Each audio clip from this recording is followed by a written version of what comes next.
Welcome to वाह books. तो दोस्तों आज हम देखेंगे कि वाह बुक्स पे परचेज बिल कैसे बनाते हैं। तो यहाँ पे हम ओल्ड क्यू का यूज़ करके सबसे पहले सर्च करेंगे परचेज बिल।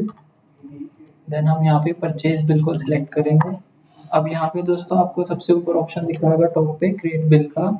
यहाँ पे हम क्रिएट बिल का क्लिक करेंगे। देन यहाँ पे सबसे पहले हमारे पास ऑप्शन आते हैं टाइप। तो यहाँ पे हम सिलेक्ट करेंगे कि हम अपना जो परचेज बिल है वो क्रेडिट में बनाना चाहते हैं या कैश में। तो यहाँ पे मैं क्रेडिट सेलेक्ट कर लेता हूँ। उसके बाद हम अपनी कंपनी एंटर करेंगे। यहाँ पे आप अगर कोई नई कंपनी फॉर्म ऐड करना चाहते हो तो यहाँ से आप यहाँ ऐड कंपनी का ऑप्शन है, यहाँ पे जाके ऐड कंपनी कर सकते हैं। यहाँ पे मैं एक एग्जिस्टिंग जो मैंने कंपनी बना रखी है उसे सिलेक्ट कर लेता हूँ, बेटर आयुर्वेदा को मैंने सिलेक्ट करा। इसके बाद यहाँ पे आप अपना स्टॉक की ऐड कर सकते हैं। तो गाइज अब इसके बाद हम क्या करेंगे, सिलेक्ट करेंगे एंट्री टाइप को। अब यहाँ पे क्या होगा, आपके पास 4 ऑप्शंस मिलेंगे आपको।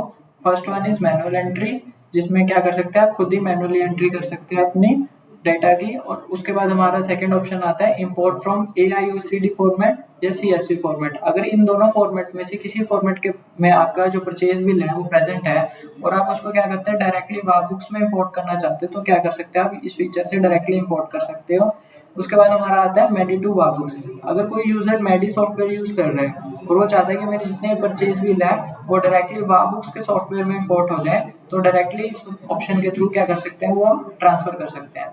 लास्ट ऑप्शन जो आता है हमारा वो आता है कस्टम मैपिंग। इसमें क्या हो सकता है कि अगर आपका जो परचेज बिल है वो किसी भी फॉर्मेट में प्रेजेंट है और आप चाहते हो कि वो वाह बुक्स के फॉर्मेट में कन्वर्ट हो जाए, तो आप थ्रू कस्टम मैपिंग क्या कर सकते हो, इसे डायरेक्टली ट्रांसफर कर सकते हो। अब यहाँ पे कस्टम मैपिंग के अगर आप डिटेल वीडियो देखना चाहते हो तो वह आपको हमारे चैनल पे मिल जाएगी। इस वक्त मैं यहाँ पे ऑप्शन सेलेक्ट कर लेता हूँ मैनुअल एंट्री का। इसके बाद यहाँ पे हम अपना बिल नंबर ऐड करेंगे। बिल नंबर मैं ऐड कर लेता हूँ 10। देन हम यहाँ पे अपनी बिल डेट सिलेक्ट करेंगे।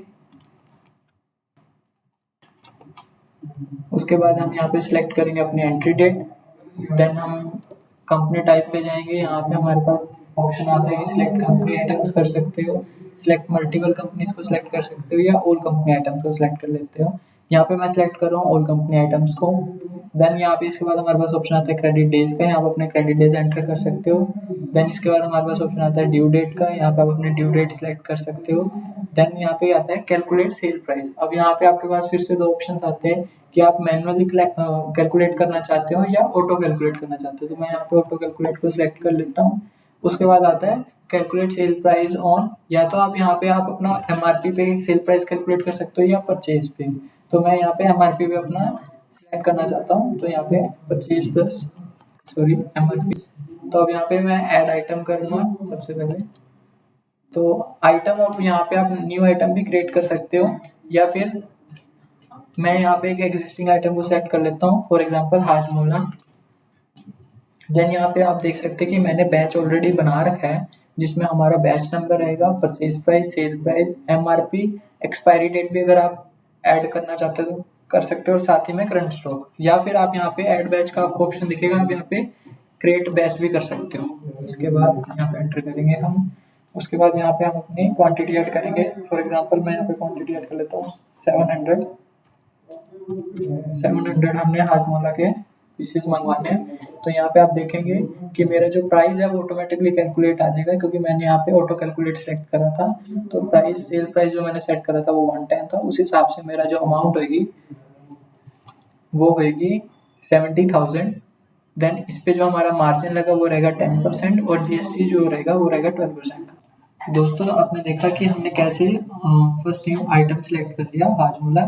ऐसे हम क्या करेंगे, अपनी और भी आइटम सेलेक्ट कर सकते हैं। जैसे यहाँ पे कि मैंने विटामिन C कैप्सूल का आइटम नेम सेलेक्ट करा था, उसका बैच नंबर भी हमने रेडी कर लिया, उसकी ये भी जितनी भी अमाउंट है सेम प्रोसेस से हम फैमी सिरप को भी सिलेक्ट कर सकते हैं। ऐसे ही मेरे क्या होंगे, 3 आइटम सिलेक्ट हो गया।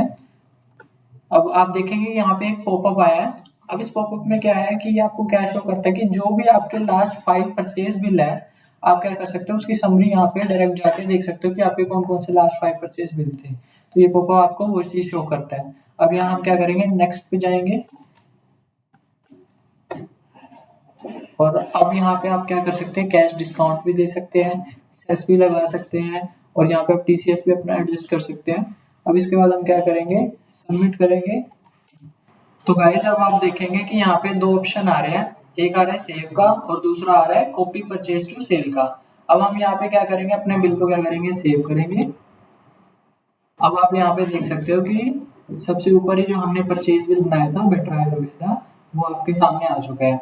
अब यहाँ पे आपको क्या करेंगे, 3 ऑप्शंस मिलेंगे। ये व्यू मोड का ऑप्शन है, हम इसको क्लिक करेंगे तो आप यहाँ पे क्या कर सकते हो, आप देख सकते हो कि आपके जितने भी आपने परचेज एंट्री करी थी, हाजमोला की, विटामिन सी कैप्सूल की, फेमिसिरप की, यहाँ पे आप क्या कर सकते हो, अपना परचेज बिल देख सकते हो। बैक जाएंगे अब हम। उसके बाद हम यहाँ पे देखेंगे कि यहाँ पे एडिट का ऑप्शन है कि अगर आपको कोई भी अपना परचेज बिल एडिट करना है तो आप इस पे क्लिक करके यहाँ से अपनी क्या कर सकते हो, एडिट कर सकते हो। तो ये ऐसे क्या होगा, आपका परचेज बिल क्या होगा, रेडी हो जाएगा। Thank you so much.